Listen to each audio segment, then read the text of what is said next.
तर नमस्कार, माझं नाव आहे मयूर आरड. नमस्कार, माझं नाव आहे दीपक घोलप. आम्ही ठाण्यामधल्या एका ग्रामीण छोट्याशा तालुक्यामधून इकडे आलेलो आहेत. कोकणाशी असा तसा आमचा काही जास्त संदर्भ येत नाही आणि आम्ही तशी संपर्क येत नाही. मित्राचं गाव आहे, मित्राच्या गाणी येणं जाणं अशीच आमची इकडची ओळख आहे. खरं सांगायचं तर आयुष्यामध्ये देवस्थानं खूप पाहिलेली आहेत आणि खूप देवाचे नामही करत साधारण गोष्ट हिंदू धर्मामधले आहोत. सांगायचं तात्पर्य एवढंच मित्रांनो, की खूप वर्षापासून म्हणजे आता बघा आमचं वय तेवढं नाहीये काही गोष्टी समजण्यापुरतं. आम्ही लहानच आहेत वयाने आणि आम्ही एवढे तुम्हाला कोणी मोठेही नाही आहेत की तुम्हाला काही गोष्टी आम्ही समजावू शकू. पण आमचे जे अनुभव आहेत, जसा मला आला, माझ्या भावाला आला, काही गोष्टी तुम्हाला सांगू इच्छितो. बस एवढंच आमचं सांगण्याचं तात्पर्य आहे, की कासरडाका देवस्थान हे आम्हाला कधी आयुष्यात माहितीही नव्हतं आणि कधी आम्ही इकडचे नावही ऐकलं नव्हतं. फक्त कोकणातलं एक जागृत देवस्थान, तेही इकडे आल्यावर आम्हाला माहिती झालं. आणि इकडच्या काही पौराणिक कथा, ऐतिहासिक कथा त्यांच्याबद्दल ऐकल्या. त्यानुसार आम्ही काही गोष्टी मागितल्या होत्या त्या देवाकडे. या ते जे आपण म्हणतो जागृत पुरुष जे लोक म्हणतात, तर हे त्यांचं सांगण्याचं तात्पर्य आहे. ते लोक समजतात हे त्यांची देवदेवस्की असेल, मी असं समजेल.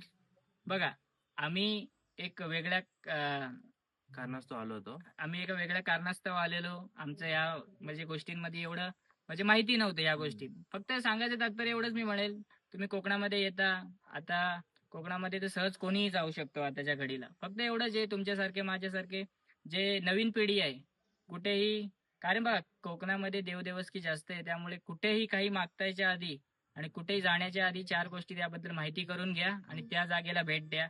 कारण आपण जेवढा कोकणाला साधा समजतो तेवढा साधा कोकण नाहीये. आता आताच कासरडाका या देवस्थानाला येऊन आमचा जो नवस होता, आमचा नवस असा आम्ही म्हणून असता, आम्ही काय देवाकडे काय मागायला इकडे आलो नव्हतो. जेही मागितलेलं ते पूर्ण होताना दिसलं, त्यामुळे आम्ही असं वाटलं की तिथे जाणं खूप महत्वाचं आहे. तिथून इथे त्याची सुरुवात झाली होती. मी आणि माझ्या भावाने जे करायचं होतं ते आम्ही इथे केलेलं आहे. आणि मी परत एवढंच बोलेल, आम्ही एवढे मोठे नाहीयेत की आम्ही ह्या गोष्टी तुम्हाला समजावू शकू. तुम्ही आमच्यापेक्षा फक्त एक आम्हाला अनुभव आला म्हणून आम्ही तुम्हाला एक अनुभव आला व्हिडिओच्या माध्यमातून तुम्हाला माध्यमातून सांगत आहे. आणि तुम्ही आमच्यापेक्षा खूप पटीने मोठेही असाल किंवा तुमची आयुष्यातली वृत्ती आमच्यापेक्षा खूप मोठी असेल. फक्त एवढं सांगू, एक लहान भाऊ म्हणून किंवा तुमच्याहून खूप लहान तुमची मुलं म्हणून एवढं सांगू, कोकणात आणि देवस्थेवीच्या जागी काही मागताना आणि देवाच्या जागी भेट देताना 4 गोष्टी त्याबद्दल जाणून घेणं आणि तिथली गोष्टीची जी धार्मिकता आहे ती पाळणं हे तुमच्यासाठी खूप महत्वाचं आहे. ज्या आम्ही पाळल्या, आम्हाला त्यांचा अनुभव आला आणि आम्हाला ते सुखकारकच लागलेलं आहे. तुम्ही या, अशा गोष्टींना भेट द्या. कोकण तुमचंच असो असं मी म्हणेल. आता आम्ही त्या ठाणे जिल्ह्यामधून आलोय. आम्हाला आमच्या पिढ्यांनी पण कधी कोकण बघितलं नव्हतं, पण आम्हाला ते लाभलं. आम्ही स्वतःचे म्हणजे त्याचे ज्यांनी आम्हाला करून घेतलं आणि जिथपर्यंत आणलं त्यांचे आम्ही आभार मानतो. आणि असेच तुम्हाला छोट्या छोट्या गोष्टींना आम्हाला सांगायला बरं वाटलं, त्यामुळे आम्ही हा व्हिडिओ बनवला. सलग सलग 3 वर्ष झाले आम्ही कोकणामध्ये येतोय. पहिल्या वर्षी आम्ही कोकणामध्ये आलो तर आम्हाला असंच म्हणजे मौज मस्तीसाठी आम्ही आलो होतो. मौज मस्ती म्हणजे गणपतीमध्ये मित्राच्या गावी आलो की गणपतीला चला, कोकणामध्ये खूप आनंद असतो गणपतीसाठी. तर आम्ही गणपतीसाठी कोकणामध्ये आलो होतो. सुस्मित मयेकर म्हणून मित्राचं नाव आहे, त्याच्या गावाला आलो कुडाळमध्ये. तर त्यानंतर कुडाळमधून अजून आमचा एक मित्र राहतो मालवणमध्ये, भूषण वेंगुर्लेकर. तर त्या त्या डिस्टन्स मध्ये आम्हाला जाताना मध्ये आम्हाला एक जागृत देवस्थान म्हणजे असं मित्रांनी सांगितलं की इथे असं असं होतंय. तर आम्ही म्हणजे असं नवस वगैरे नव्हतं मागितलं, एक मौज मस्ती म्हणून मागितलं होतं देवाकडे की भरपूर लोक बोलतात की कासरडकाकडे असं असं होतं. तर आम्ही ते मागितलं. 1 वर्षानंतर आम्हाला ते लाभलं. म्हणजे जे पण काय मागितलं होतं आम्ही, असं काय गाडी घोडी सुख समृद्धी असं एक काही मागितलं नव्हतं, पण जे आपण आम्ही थोडं मोठं छोटं मोठं काय मागितलं ते पूर्ण झालं.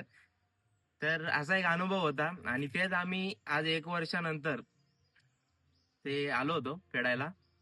तर एवढंच बोलू शकतो.